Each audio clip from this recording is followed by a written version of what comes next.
Matapos magpositibo ang abutan ng shabu sa lalaking tinarget, agad nilusob ng operatiba ng Batasan Police Station ang isang bahay sa may San Pedro Street, Barangay Commonwealth, Quezon City kahapon. Positive!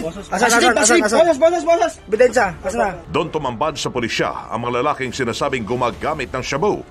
At nang kanilang halugugin, may mga sachet din ng iligal na droga na nasamsam. Kinilala ang target na si Rafi Maglaki, 28 anyos, at isang tindero ng karne sa Commonwealth Market. 5 iba pa ang inaresto rin matapos makuhanan ng iligal na droga, kabilang na ang 2 menor de edad. Bali, nakatanggap tayo ng information sa area ng Barangay Commonwealth na meron ng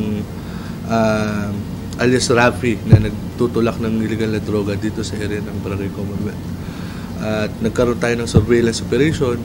And then eventually, nagkasa tayo ng bypass operation. Isang sundalo raw si Maglaki na miyembro ng CAFGU sa Bicol Region, pero nag-awol na ito sa serbisyo mula pa noong nakaraang taon. At sa kanyang iligal na gawain, bumabiyahe pa raw mula sa Naga at Sorsogon ang kanyang mga ibinibentang iligal na droga.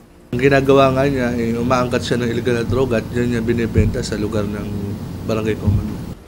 Aminado naman ang lahat ng nahuli na bumabatak ng shabu, pero gate ni Maglaki, hindi siya tulak ng iligal na droga. Hindi po. Gumagamit ako pero hindi ako nagbibenta. Almost 3 years na, sir. Sa pangangailangan lang siguro ko, sir. Panlaban lang sa antok. Puro naamin ko po, gumagamit ako. Pero hindi rin po ako nagbibenta. Yan nga ako, panlaban sa puyat. Nagtitinda ako ng sigarilyo sa palengke. 10 sachet ng shabu at 5 money ang nakuha sa mga suspect. Huli rin sa bypass ang isang sidecar driver na rinaraket raw ang pagbebenta ng shabu sa barangay Bagong Silangan kagabi.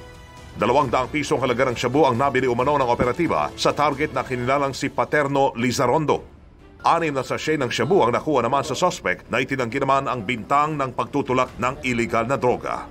Maharap ang lahat ng naaresto sa kasong paglabag sa Republic Act 9165 o ang Comprehensive Dangerous Drugs Act of 2002. Weng de la Peña, Radio Pilipinas.